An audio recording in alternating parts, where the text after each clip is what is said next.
I'm free!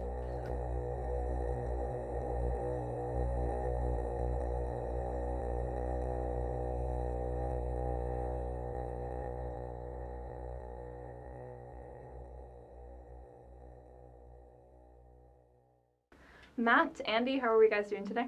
We're great, Molly. Well, I'm great, Matt. How are you? I'm superb. Yeah, excellent. Yeah, Well, so Awesome. better than him. sorry for answering for you there, sorry.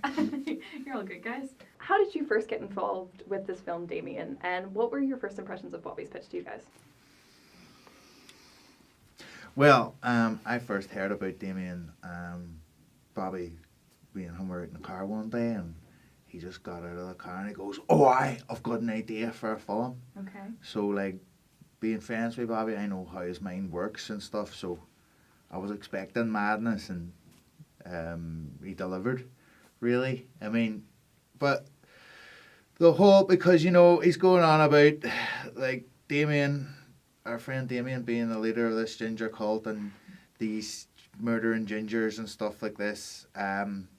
Whenever Bobby told me about it, I kind of thought to myself, this is just a way for him to kind of torture Damien in some way. Yeah, okay. And I said that to Bobby, and he goes, "Oh, aye." And thus, Damien, the film, then came to fruition. Right. It was mad when I first heard of it, but I loved the concept. Yeah, it was great. So It's kind of original, you know, in a way. You know, I got a text just saying, I've written a film, basically. And Just spontaneous. yeah, and I wasn't doing anything, so he was like, "Do you want to help? Do you Yeah. want to be in it? Do you want to all this sort of stuff?" He said, "Yeah, I'm not doing anything else."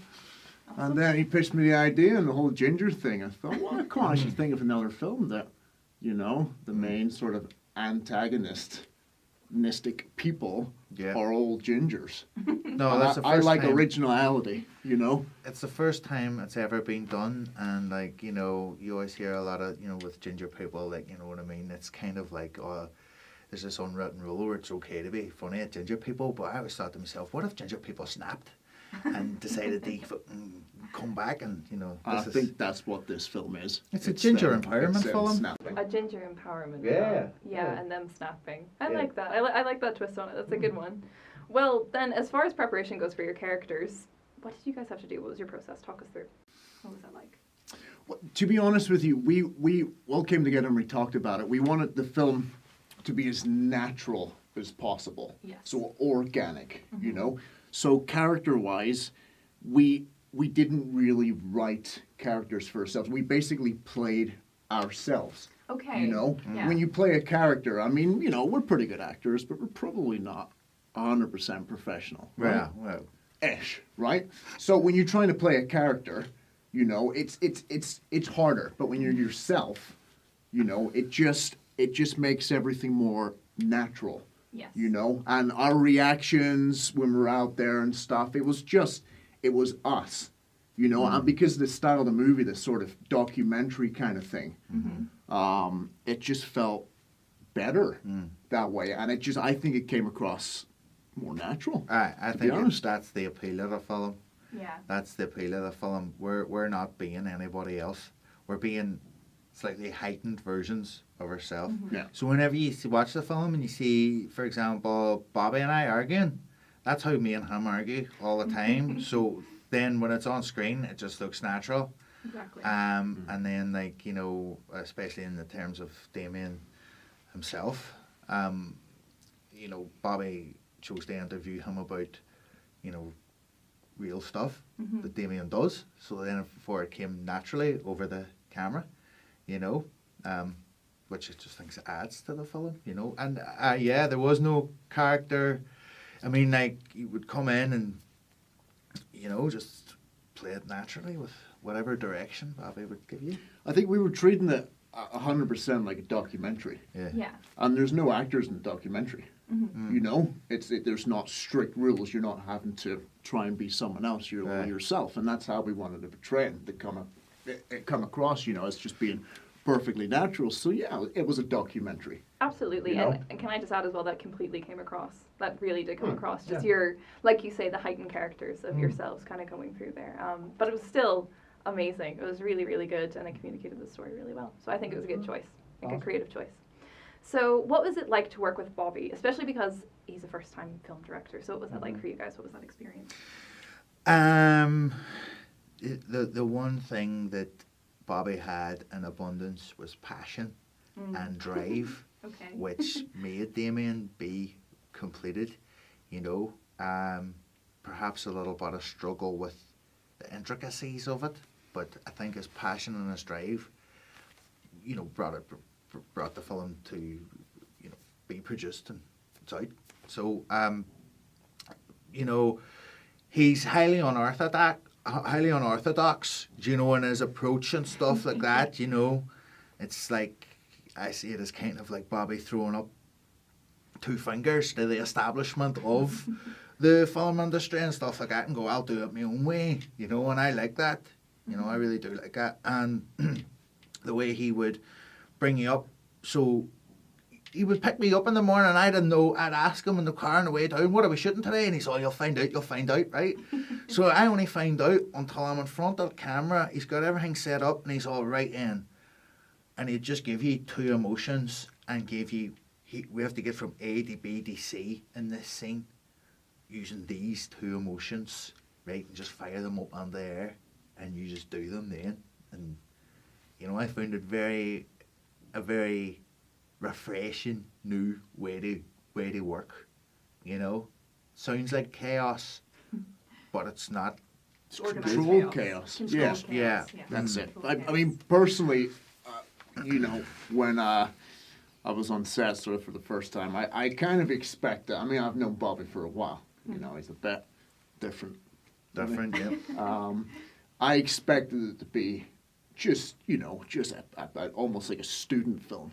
You know, just arrive, just whatever, nothing planned out. Whatever happens, happens, kind of. But thing. I'm telling you, like, everything was planned to the max. Like, from hour to hour, you know, and there were stars getting calls. I mean, it was, we were busy for a few months, you know. Not even on set, off set as well, organizing stuff, him pitching stuff, and there was a lot of prep went into, and he was quite, you know, what would you say? He was he impressed me Yeah. I mean, with his organization. I you know.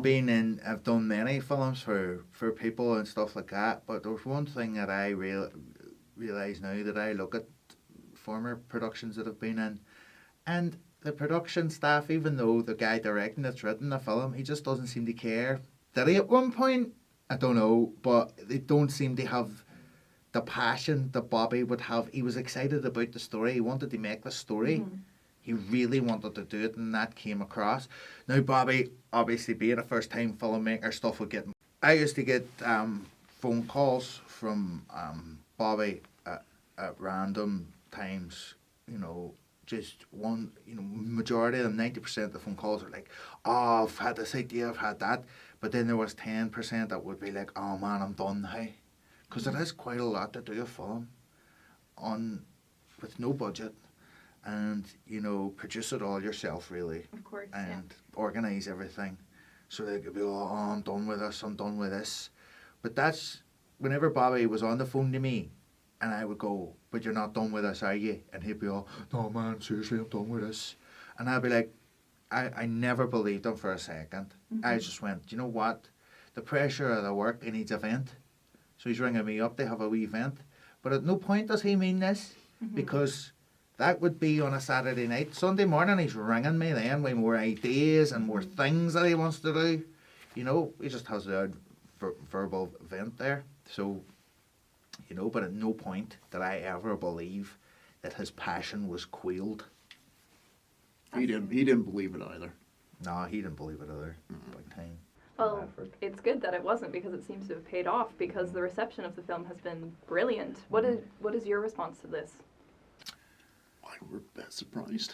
Surprised. Not that we thought bad this way. is Yeah. bad, but we didn't. I mean, I think we were making something, and you know, it was all over, and I think we just weren't expecting sort of anything in terms of, you know, when you make some, I've made a few films before and they're done, a few people see it, that's about it, they like it, but this is just snowballed into, Absolutely. oh man. Well, like, the thing about it is, I would have thought that, but now in hindsight, it's because of the whole natural look at a film, and the playing and all that. And the fact of the matter is, we had fun when we made it, and just from what I know of other films that have done, and the majority of films are made without people having fun and enjoying the process, and you know, so I think that did a big, huge favour for the film, really did.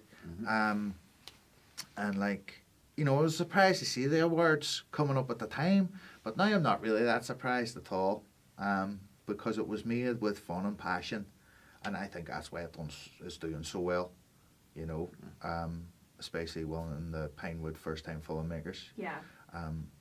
Thing is really, really good, you know, but it's because of the passion. It's very evident in the film, I think. Yeah. No, that's awesome. Congratulations to you guys on that, because it's been brilliant, and I thoroughly enjoyed watching it as well. Awesome. Which is good news for me, because it's been revealed that Damien will be potentially a trilogy now. Yeah. So will you guys be looking forward to being a part of that? Well, good, Matthew. What were you going to Over say? to Well, you. I'm not too sure. I- Yes. I'm pretty excited about that because, I mean, when we did it at the start, we were just making a film. We didn't realize it was going to go anywhere. We were Yeah. just making it because we wanted to. Passion project, yeah. Simple as that, yeah. Of course. Now it's gone somewhere, and we've kind of realized, we could keep doing this. This could be a thing, you know? I think it will help us with the second movie, for sure. Because when you're writing something you don't know if it's going to go somewhere, it can be hard to get motivation. Of course. But I'm telling you, I don't know about you, but I got all the motivation in the world right now, That's great to you hear. know? Mhm. So, Good. Damien 1, good film. Mm-hmm. Damien 2, I think with, I, for the next film, will be doing more production stuff. There's a reason for that if you've seen Damien 1. But the thing about it is like, even at that, even like me and Bobby were sat and we cut trailers one day, and I love doing that. I love pacing through trailers and even telling the story of Damien within a minute through the trailer and stuff like that, and you know, coming up with devices and stuff. I do like a production side of it. So yeah, even if that's all I'm doing, it'd be great to do that and be involved in the forthcoming Awesome. horror fests that will be the Damien trilogy over. You know what I mean? Mm-hmm. Yeah. So, really looking forward to it. Yeah. Mm-hmm. absolutely. Awesome. Guys, thank you so much for taking the time to talk to me, and I wish you all the success. Thank you very much. Thank you very Cheers. much. Thank you.